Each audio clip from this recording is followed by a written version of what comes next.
Hello Guten tag. ഇന്നൊരു തിങ്കളാഴ്ച ആഗ്രഹിക്കും പോലെ നടക്കില്ല എന്ന് അറിയുമ്പോഴാണ് പലരും നടക്കാൻ പഠിക്കുന്നത്. ഞാൻ പറഞ്ഞതല്ല, ഡോക്ടർ APJ അബ്ദുൽ കലാം പറഞ്ഞാണ്. ഞാൻ ആഗ്രഹിക്കുന്ന പോലെയുള്ള യാത്രകളൊന്നും ചെയ്യാൻ കഴിഞ്ഞില്ലെങ്കിലും പോകുന്ന ചെറിയ യാത്രകൾ പോലും എനിക്ക് മനോഹരമാണ്. ഒഴിവു ദിവസങ്ങൾ കുറച്ച് സമയമെങ്കിലും ചെറിയ യാത്രകൾ നടത്തുന്നത് മനസ്സിന് എന്തൊരു സന്തോഷം നൽകുന്നതാണെന്നോ. ഈ കാണുന്നത് ഗോതമ്പിൻ്റെയും ചോളത്തിൻ്റെയും പാടമൊക്കെയാണ്. ഇത് കാണുമ്പോൾ എനിക്ക് എൻ്റെ പാലക്കാടാണ് ഓർമ്മ വരിക. ഈ പോകുന്നത് പട്ടാപ്പകലൊന്നുമില്ല കേട്ടോ. രാത്രി ഒരു 8:45 ആയി കാണുന്നേ.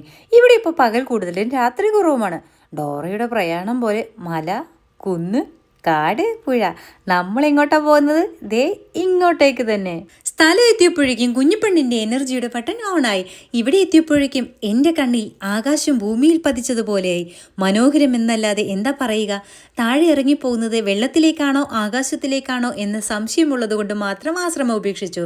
പ്രകൃതിയുടെ മനോഹാരിത എൻ്റെ മൊബൈൽ പകർത്തുമ്പോഴാണ് കുഞ്ഞിപ്പെണ്ണിൻ്റെ ഏതോ വിഭാഗത്തിൽപ്പെട്ട നൃത്തരൂപം കാണുന്നത്.